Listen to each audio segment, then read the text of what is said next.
Hermanos, buenas tardes. Es un privilegio nuevamente estar aquí en el púlpito exponiendo la palabra de Dios.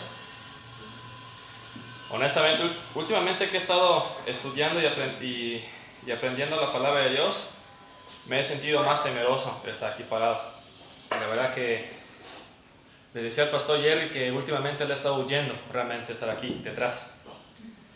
Son cosas personales mías, pero ya hablé con el pastor y pues él me dijo una cosa, que lo primero es tener temor de Dios y no tener temor de otras cosas. Así que bueno, no voy a negar que me siento nervioso, cosa rara de mí que algunos conocen. Y les ruego por favor, teléfonos celulares los pongan en vibración, para que no esté sonando otra vez el anuncio. No sé quién puso un anuncio por allá, pero cómprenlo. Cómprenlo, hermano. Compren el anuncio. Y por favor, pongan su teléfono en vibración para que no distraigamos a la audiencia o a los demás hermanos que están a su alrededor por si tienen déficit de atención. Abran sus Biblias, por favor, en Santiago, capítulo 1, versículos 26 y 27. Vamos a estudiar, a pesar de que se leyó el versículo 25, pero no importa. Vamos a estudiar solamente los últimos dos versículos de este primer capítulo. Y bueno, he estado haciendo el estudio de Santiago. Ha sido muy poco a poco, puesto que llevo tiempo que no estoy dando el estudio. Sin embargo, para tener un pequeño repaso de lo que hemos visto hasta ese momento, era que después de que Santiago, en el versículo 25, exhorta y advierte a los judíos cristianos de no hacer justicia propia y de no maldecir a sus perseguidores, Santiago en el versículo 26 vuelve a hacer mención del control de la lengua. Santiago continúa con el énfasis de poner la fe en acción. Santiago es un hombre de acción. Él siempre está diciendo la fe esto, la fe aquello, y tiene que demostrarse y tiene que estar puesto en acción. Cuando las cosas no se ponen en acción y solamente es pura teoría, no sirve, porque no hay una práctica y no hay un crecimiento como tal. En el versículo anterior dice Santiago, no solo es oír la palabra de Dios, también hay que obedecerla. Ahora no se está diciendo que no solamente es expresar culto a Dios aquí dentro de estas paredes llamado templo, sino que debemos de expresar nuestro culto a Dios afuera de estas cuatro paredes. Asistir a los cultos y a las actividades de la iglesia, hacer trabajo voluntario, cumplir con ciertos rituales o ceremonias, cantar alabanzas e incluso tener una teología correcta no tiene valor espiritual en sí misma sin la verdadera fe salvadora y sin ponerlo en práctica. Tiene que estar los dos. No solamente es venir, llenar mi mente y ya. No es solamente engordar, no solamente es comer, póngalo en acción. Así como la gente que cuida su cuerpo, come sanamente y hace ejercicio, lo mismo diríamos con respecto a la fe. No solamente es llenarme de conocimiento teológico, mentalmente hablando, sino que esto que está arriba tiene que descender al corazón para ponerlo por obra. De lo contrario, no sirve de nada. Esto es lo que Santiago nos está diciendo en este momento. Conocer la Escritura, escuche bien, mi hermano, conocer la Escritura no convierte a alguien en un piadoso. Lo que hace a una persona ser piadoso es obedecer la palabra de Dios y vivir conforme ella enseña. Eso es lo que convierte a una persona en piadosa. Y quizá usted diga, es que eso tampoco me garantiza nada. Sí garantiza, porque la misma palabra de Dios es un espejo que refleja la condición del hombre y nos hace ver lo pecadores y miserables que somos y que necesitamos día a día de la gracia de Dios. Pero si usted no pone atención a esa parte en la Biblia que lo enfatiza tantas veces, entonces usted no está poniendo la mira en la persona correcta. Lo está poniendo en otro lado, que solamente son prácticas. Es interesante ver cómo Santiago hace una conexión de la fe en todos los versículos de este primer capítulo. Es muy interesante. Y incluso lo estaba leyendo y se los quiero compartir porque esto que puse no lo encontré en ningún comentario, pero estuve analizando lo que estuve leyendo y repasando de lo que se había hecho y estudiado hasta el momento. Y me gustó mucho que hasta se lo mostré al pastor y le dije, mire, guáchese esto. Y se queda siguiendo y pues no veo, vea. Y me dice, no entiendo, ¿qué me quieres mostrar? La aliteración. Es que su papá tiene, del hermano Jerry, tiene ese hábito de poner puntos aliterados. Y a mí me gusta hacerlo también. Entonces ponga atención y guáchese esto. En los versículos 2 al 4, la fe es puesta en prueba para saber si es genuina. De los versículos 5 al 8, debemos de pedir sabiduría con fe para saber qué hacer durante la prueba. En los versículos 9 al 11, la fe debe estar puesta en Dios y no en las cosas materiales durante la prueba. En el versículo 12, la fe genuina persevera en la prueba y es recompensada. En los versículos 13 al 18, el hombre de fe nunca debe culpar a otros si fracasan la prueba. En los versículos 19 al 21, el hombre de fe debe dejar el control en las manos de Dios durante la prueba. En los versículos 22 al 25, el hombre de fe es hacedor de las escrituras y mayormente en el tiempo de prueba. Ahora, ¿qué es lo que nos quiere enseñar en estos últimos dos versículos de Santiago? Todo gira en torno a la fe, porque la fe debe ser puesta en acción para saber si es genuina o es falsa. Por lo tanto, en estos últimos dos versículos del capítulo 1, Santiago nos habla de la religión y de las características del buen religioso. Es decir, Santiago continúa hablando de un verdadero creyente que tiene una buena reputación de su fe cristiana. Podemos decir en pocas palabras que de los versículos 26 al 27, Santiago nos dice que la fe genuina nos debe llevar a tener una vida piadosa. Esto es lo que nos quiere enseñar Santiago en estos dos versículos. Como nota, Santiago no pretende en estos dos versículos dar una definición exhaustiva de la religión verdadera. Solamente quiere presentar cómo debe ser el carácter genuino de la piedad o de un hombre piadoso. Es lo que quiere tratar de hacer Santiago, porque mucha gente dice, no, es que la religión es esto que dijo el hermano Santiago. Oye, tranquilo, Santiago no está diciendo una definición exhaustiva de la religión, solamente está presentando cómo debe ser un hombre piadoso. Y vamos a analizar lo que es la palabra religión, porque tenemos etimología griega y tenemos etimología latina y tenemos nuestra definición en español castellano. Y son tres cosas diferentes, aunque usted no lo crea. Vamos a comenzar con una oración. Padre, en el nombre de Cristo, que tu Santo Espíritu nos muestre la verdad que está en tu palabra, nos haga entenderla, discernirla y retenerla en nuestras mentes y corazones. Señor Santo Espíritu, quieras hacernos crecer en gracia y en el conocimiento de tu Hijo amado y que continúes transformando y moldeando nuestras vidas más y más como Cristo Jesús. Padre, damos gracias por este momento, para poder seguir creciendo en gracia y en el conocimiento de tu Hijo amado. En nombre de Cristo te rogamos esto. Amén.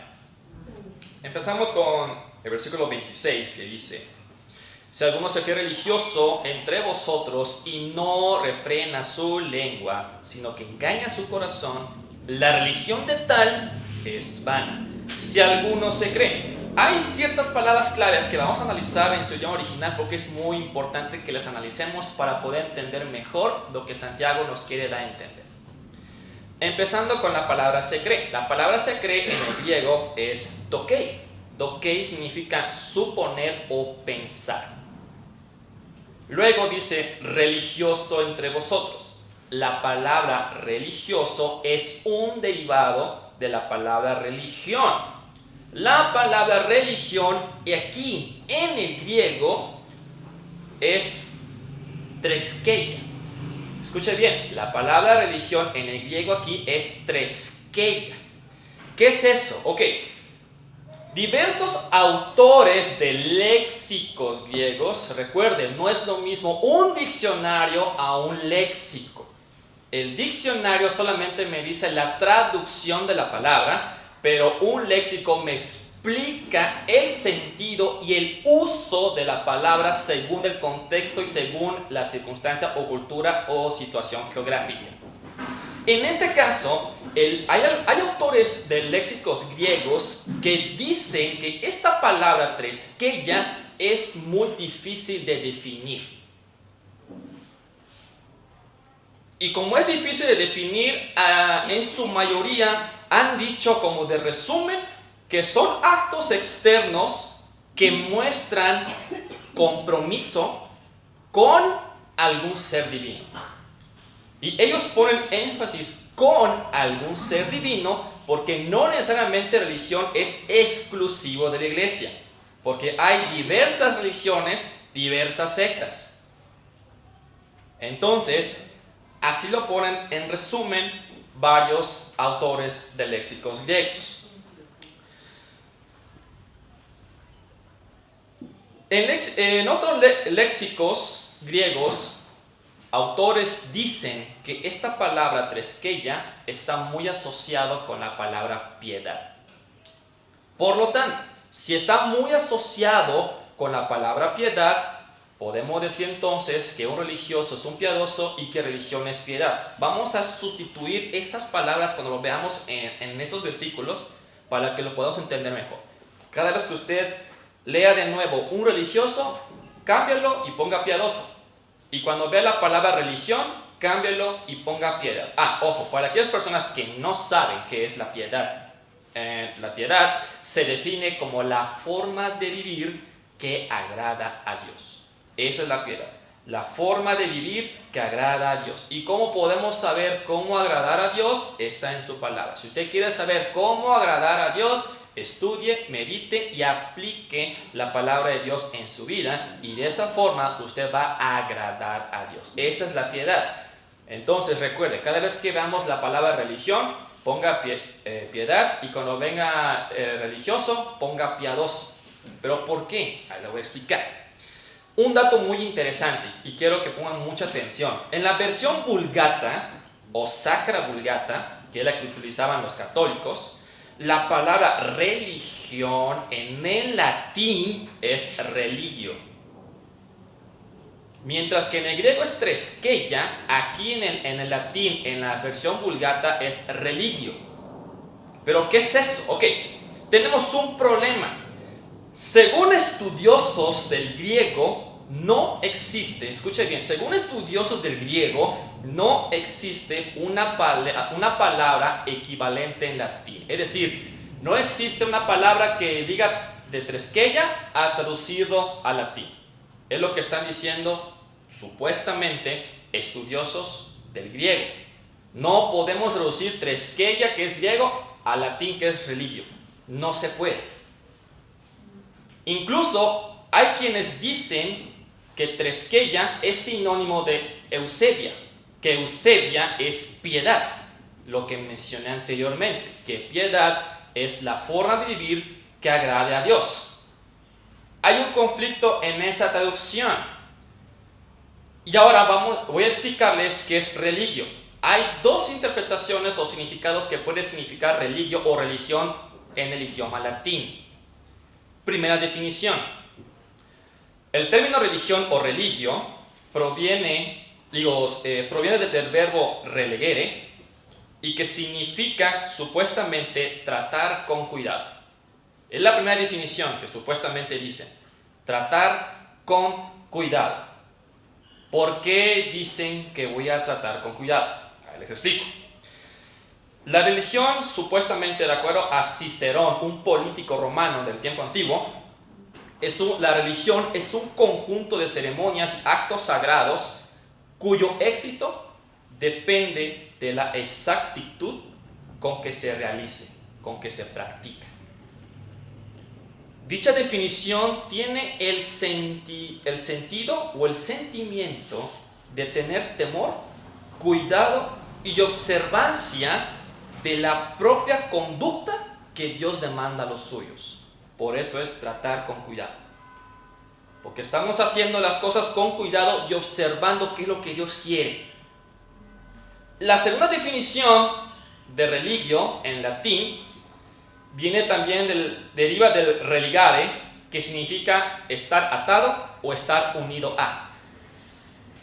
En pocas palabras, hay un fuerte vínculo o una fuerte unión.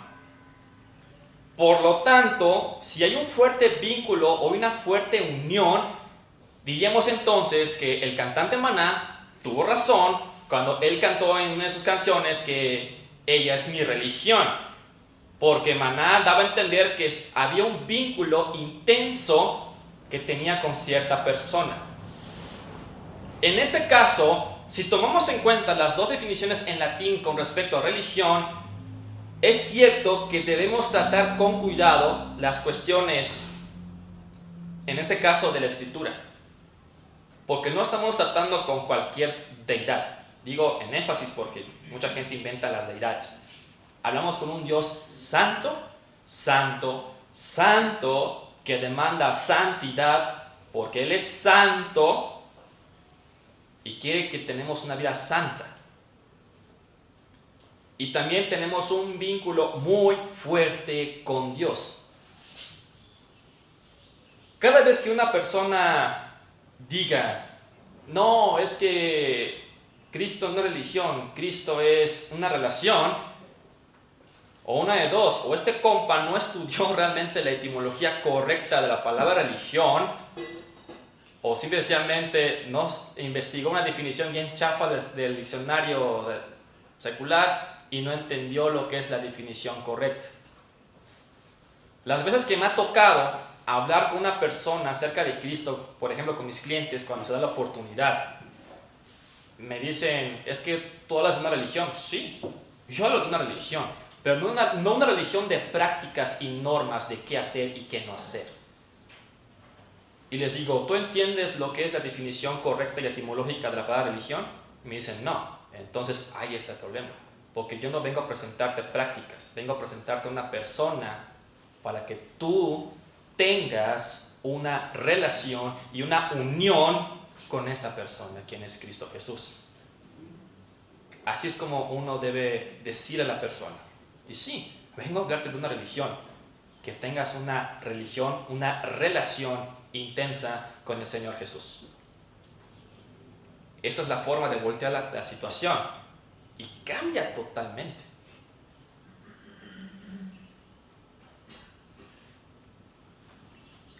Sigamos leyendo. Sino que engaña su corazón, la religión tal es vana. El verbo engañar significa estafar, induce al error o al hacer trampa. La gravedad de este asunto es que el pseudo piadoso estafa lo que es más valioso que tiene, y es su corazón. Está estafando su ser interior. Es decir, está diciendo, estás bien, no te preocupes, tú estás yendo bien. Tú sigues diciendo que el pantalón de la mujer es prohibido, que se vaya al infierno, que son prostitutas si lo visten, y entre otras cosas más. Tú estás bien, tú sigues anunciando tal basura. Eso no es lo que nos enseña la palabra de Dios. Hago un pequeño paréntesis con eso de la vestidura porque es lo más común que se puede hablar. Igual de la música. Pero, mi hermano, no te engañes a ti mismo. No engañes a tu corazón, a tu ser interior diciendo que tú estás haciendo bien cuando la palabra de Dios te está diciendo que haces mal.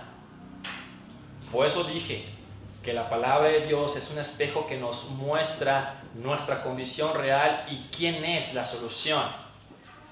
No ponga énfasis en prácticas o en observancias o reglas o normas porque no sirve. Para poder hacer hay que primero ser. No puedes hacer si no eres. Sencillo. Si traducimos el versículo con esas definiciones que hemos tenido de estas breves palabras griegas, diría de la siguiente forma: si alguno piensa o supone ser piadoso entre todos ustedes, pero no refrena su lengua, estafa su ser interior y su piedad es inútil y es vacía. Si no hay un cambio realmente en tu vida, por más prácticas que haces, pero si aquí muestras una cara y afuera eres otro, no concuerda en absoluto y no hay un cambio verdadero en tu vida y por lo tanto Dios realmente no está en tu corazón. No has nacido de nuevo.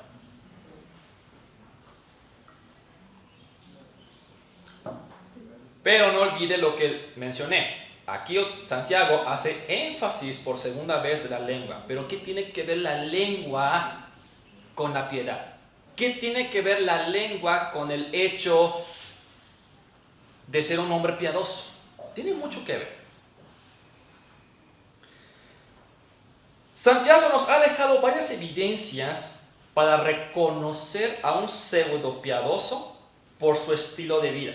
Escuche bien, aquellos que no se gozan de las pruebas, sino que se quejan de ellas y se alejan de Dios, cuidado. Aquellos que no están dispuestos a sufrir por el Señor, sino que lo niegan para salvar su vida, cuidado. Aquellos que se apoyan en su propia sabiduría y también se refugian en sus riquezas materiales, cuidado.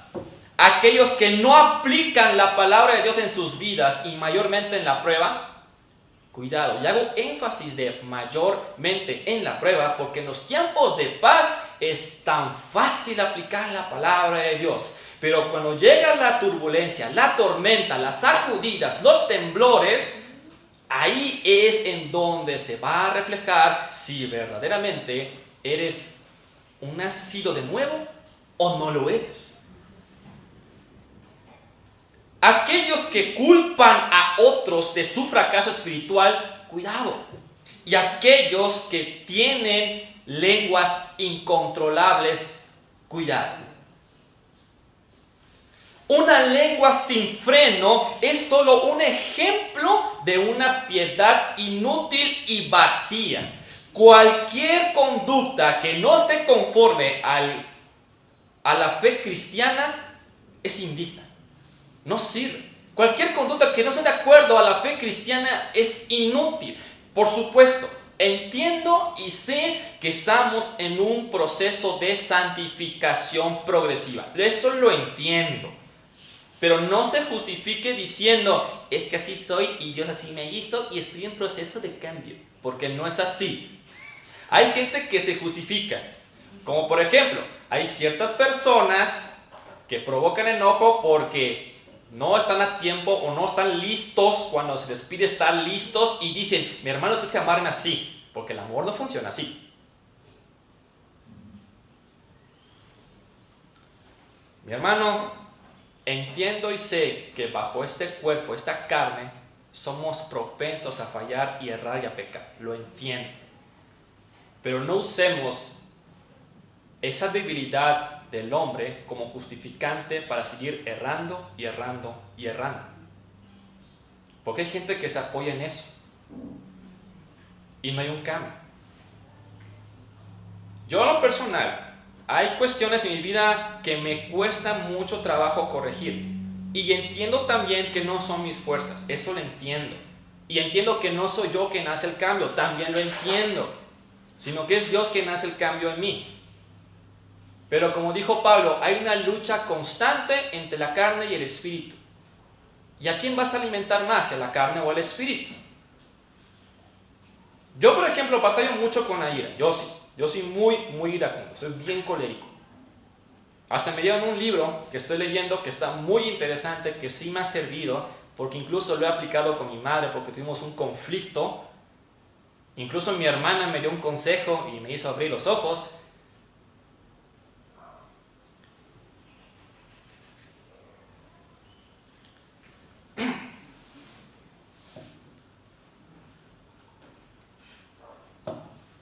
Pero sí cuesta.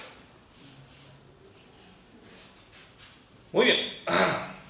Cuesta hacer los cambios. Sí cuesta. Por eso es depender del Espíritu de Dios.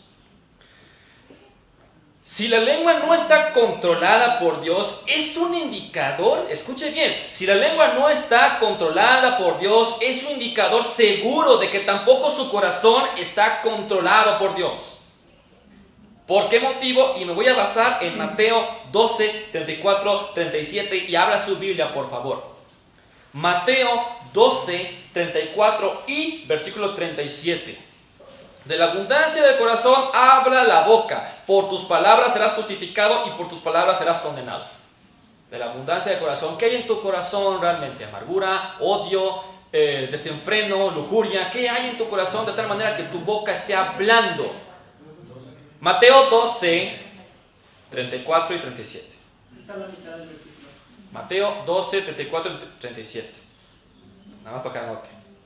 De ahí me estoy basando en el sentido de que si la lengua no está controlada por Dios, tenga por ende que tampoco el corazón está controlado por Dios. Por eso Santiago hace el segundo énfasis en la lengua. Es muy importante la lengua.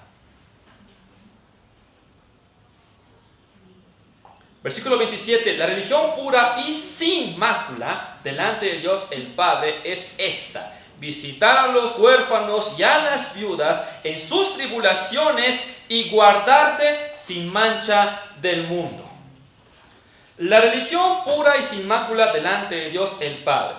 Las palabras pura y sin mácula son sinónimos. La primera denota una limpieza y la segunda denota libre de contaminación. Santiago no está refiriéndose a lo que pudiera parecer mejor a nosotros, o mejor a la sociedad, o mejor a los demás creyentes. No habla de eso, sino que es lo mejor delante de Dios el Padre. Por eso hace el énfasis delante de Dios el Padre. No dice que la religión pura y sin mácula delante de la iglesia, delante de la sociedad, delante de ti, delante del Dios Padre. Recuerde, nuestro enfoque no debe estar puesto en prácticas o en las personas a nuestro alrededor, sino en Dios. Si nuestro enfoque está primeramente en Dios, por ende, eso va a influir en los demás, porque estamos bien con Dios. No es primero los demás para luego estar bien con Dios. Es primero estar bien con Dios y se va a reflejar en los demás. Así es como se hace. La autenticidad de la piedad de alguien, escuche bien, no está determinado por sus propias normas, sino por las normas de Dios. Es decir, no es lo que yo creo, lo que yo pienso, lo que yo supongo. ¿Qué me dice Dios? Ese era el conflicto que tenía Jesucristo con los religiosos de su tiempo. Ellos ponían por encima sus normas que las de Dios. No, es que fíjate que no se lavaron las manos cuando fueron a comer. No, es que no están obedeciendo el sábado. No, es que ya caminaste tantos kilómetros, ¿para qué? Nada de eso importa si tu corazón no está bien con Dios. Y si no está Dios controlando tu corazón y tu lengua y tu vida entera. De nada de eso sirve. Dato interesante, la palabra mancha en el antiguo Israel se usaba como referencia a los sacrificios de animales. La palabra indica básicamente un defecto de belleza. Se trata de algo feo.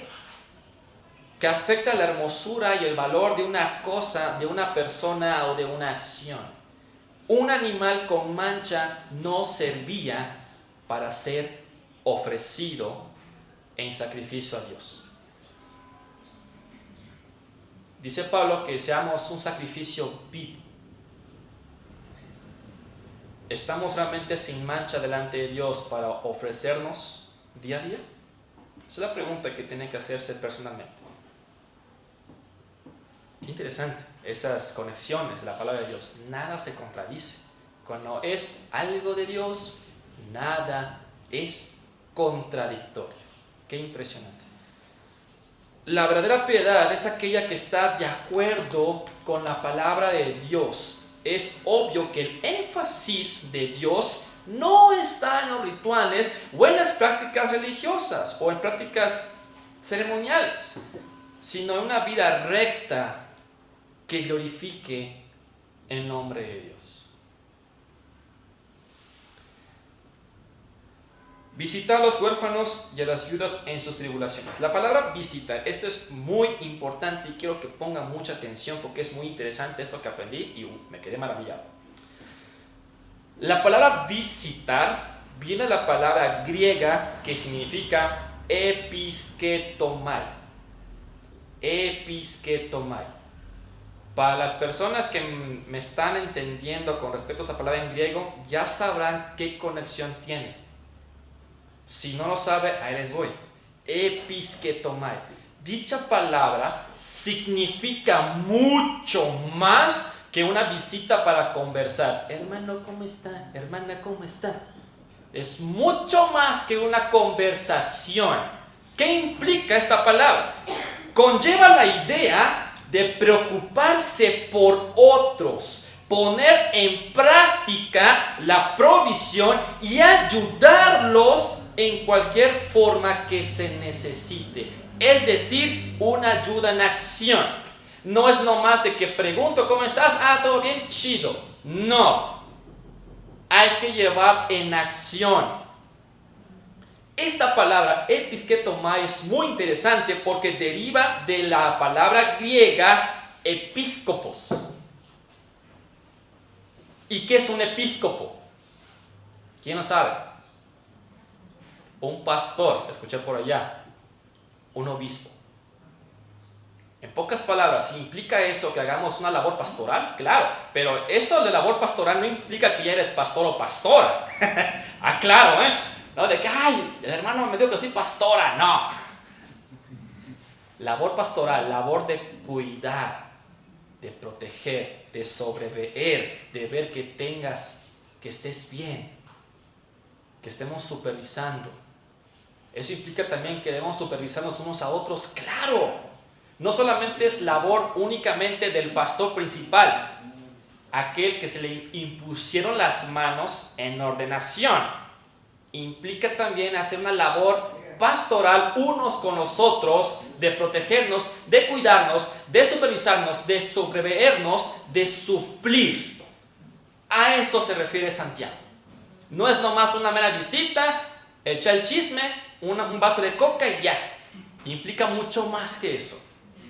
Así que mi hermano, la próxima vez que usted quiera visitar a una persona que esté con carencia, no vaya nomás a platicar. Eso implica mucho más. Y para los diáconos, ya saben qué significa, que tienen chamba. Otra cosa muy interesante es que la palabra episketomai se emplea a menudo en el Nuevo Testamento para referirse a la visita que Dios hace a su pueblo, a fin de ayudarlo, de fortalecerlo y animarlo. Vamos a ver, Lucas 1:68. Lucas 1:68. La palabra de Dios dice: bendito Señor Dios de Israel, quien ha visitado y redimido a su pueblo. Otra está en ese mismo capítulo, pero en el versículo 78. Por la entrañable misericordia de nuestro Dios, con que nos visitó desde lo alto la aurora. Otro está en el capítulo 7 de ese mismo libro, versículo 16, que dice: y todos tuvieron miedo y glorificaban a Dios diciendo: un gran profeta se ha levantado entre nosotros y Dios ha visitado a su pueblo. Tenemos que hacer ese acto con esas personas que son huérfanas y viudas, pero pone énfasis Santiago en esto, en sus tribulaciones. Nótese esos énfasis que hace Santiago. Así como dijo, la religión pura y sin mácula delante de Dios, aquí hace otra vez el énfasis: visitar a los huérfanos y viudas en sus tribulaciones. Mi hermano, mi hermana, si usted es viuda o viudo y no está en tribulación, no nos haga perder el tiempo, que hay otras cosas más importantes en fila. Pero si usted está siendo atribulado o atribulada, hágalo, se va a la iglesia. Perdón si soy muy tajante en ese aspecto, pero hay cosas que son prioridad, que están en fila, que tenemos que atender primero antes que hacer una visita, no más para platicar con usted de qué comió ayer y qué comió pasado mañana, y con quiénes platicó y con quiénes no platicó, y qué le pasó al camión y qué le pasó al 380. Guardarse sin mancha del mundo. Aunque Santiago insta a los judíos cristianos a involucrarse socialmente, ayudando a los necesitados, también les advierte que deben mantenerse alejados del mundo pecador. Recuerde, estamos en el mundo, pero no somos del mundo. Es mucha diferencia. Estamos en el mundo, pero no somos del mundo.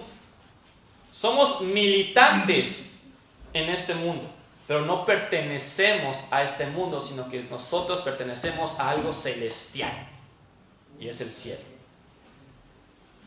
Estamos de paso, peregrinos.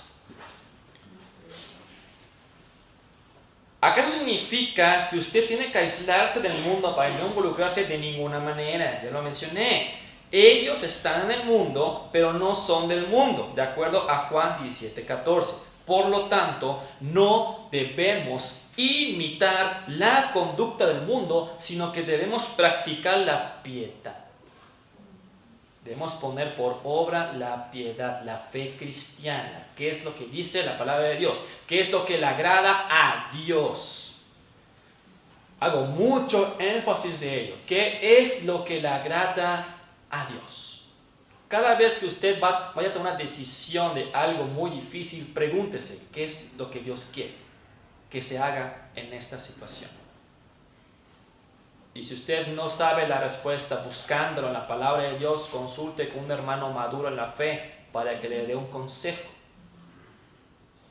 Y si usted puede buscar la solución por usted misma, estudiando la palabra de Dios, hágalo.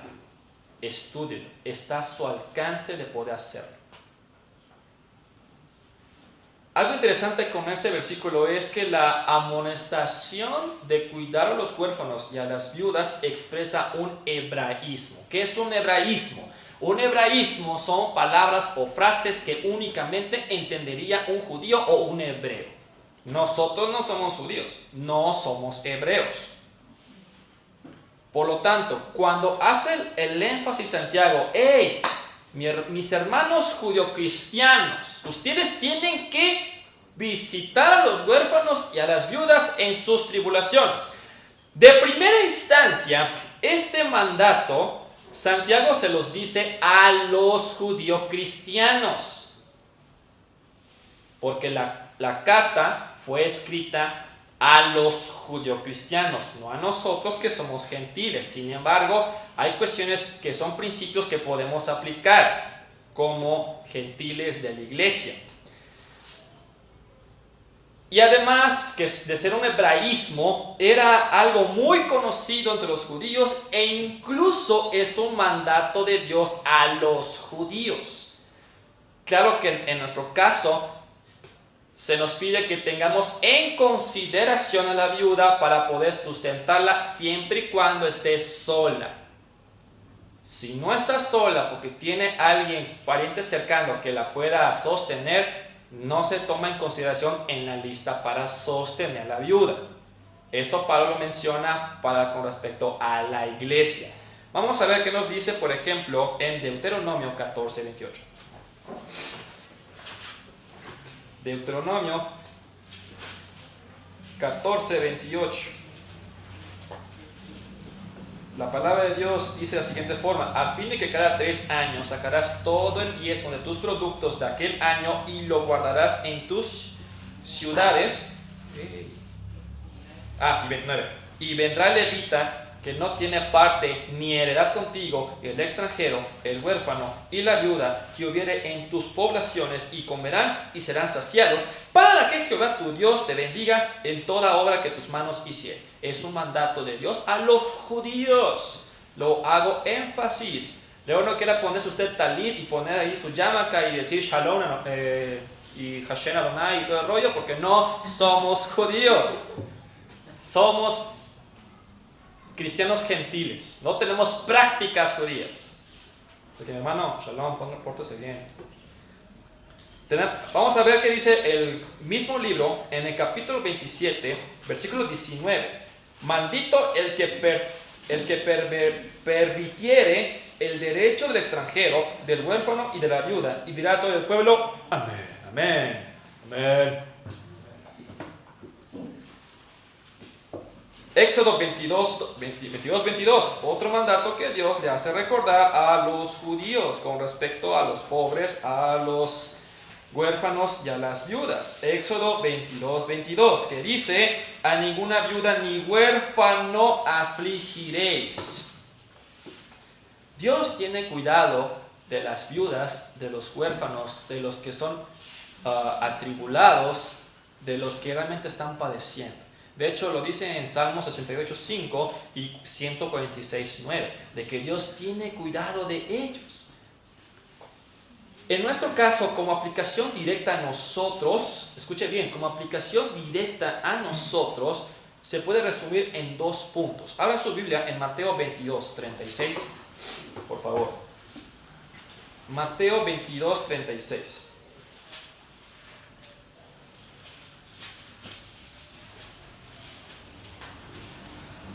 Mateo 22:36. Maestro, ¿cuál es el gran mandamiento en la ley? Jesús le dijo: amarás al Señor tu Dios con todo tu corazón y con toda tu alma y con toda tu mente. Este es el primero y grande mandamiento, y el segundo es semejante: amarás a tu prójimo como a ti mismo. De estos 2 mandamientos depende toda la ley y los profetas. Amar a Dios primero, y por ende amaremos a los demás. Se puede resumir en pocas palabras la aplicación. Para terminar y concluir con esta parte, aquí 2 preguntas muy interesantes que sé que algunas hermanas se van a preguntar, y lo puse aquí para que ya esté respondido. Sí, respondido. Creo que se dice así. Sí, gracias, maestra. ¿Hasta qué punto ponga atención, mi hermano y mi hermana, hasta qué punto debe comprometerse la iglesia en programas de bienestar social? Primera pregunta, porque sé que habrá unas que lo pregunten, de que, ay hermano, pero los pobres hay que ayudarlos. Sí, mi hermana, lo sé, lo entiendo, pero ponga atención a esto, por favor. La iglesia, escuche bien, no es un centro de apoyo social, sino una entidad espiritual que tiene como tareas primordiales la proclamación del evangelio y el cumplimiento de las ordenanzas de nuestro Señor Jesús. Segunda pregunta: ¿debería la iglesia extender su cuidado de los pobres más allá de los límites de estas 4 paredes? La respuesta es sí, pero debemos de mantener el equilibrio y recordar la exhortación de Pablo en Gálatas 6:10. Abra su Biblia, por favor. Gálatas 6:10.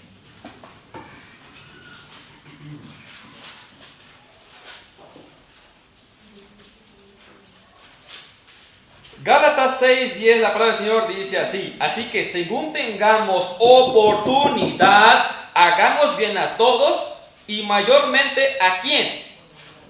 Otra vez, no escuchen, no están bien apagados. Y mayormente, ¿a quién?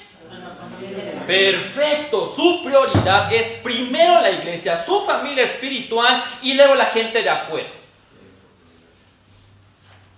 Ese es el orden.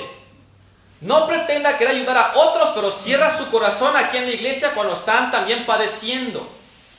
Afuera va a haber siempre padecimientos mientras Cristo no venga. Hasta que Cristo venga, mejor dicho. Siempre van a haber padecimientos hasta que Cristo venga. Su énfasis, su prioridad, como está puesto en la Biblia, primero es la familia espiritual y luego lo demás. Si no hay ninguna necesidad dentro de la iglesia local, gloria a Dios. Y usted puede atender a otras personas si Dios se lo ha puesto en su corazón. Para que de esa forma usted dé testimonio y manifieste la gloria y la imagen de Cristo en su vida a la vista de otros, y esos otros puedan creer en Cristo Jesús y glorificar al Padre. Así es el orden, no es al revés. No es primero las prácticas y el Dios segundo plano. Primero es Dios y luego sale lo demás. No es primero los demás, luego Dios. Primero es Dios y luego sale lo demás. Es primero la familia espiritual, la iglesia local, tu familia espiritual, tu iglesia local y luego lo demás. Mi hermano, hay que saber ajustar las prioridades y saber qué hacer primero. Pero si te sigues oponiendo a esto, luego no vengas llorando diciendo: mi hermano, me metí en un problemón porque quise ayudar a una prostituta. Me metí en un problemón porque quise ayudar a una familia que está padeciendo escasez. Y ahora se están colgados de mí.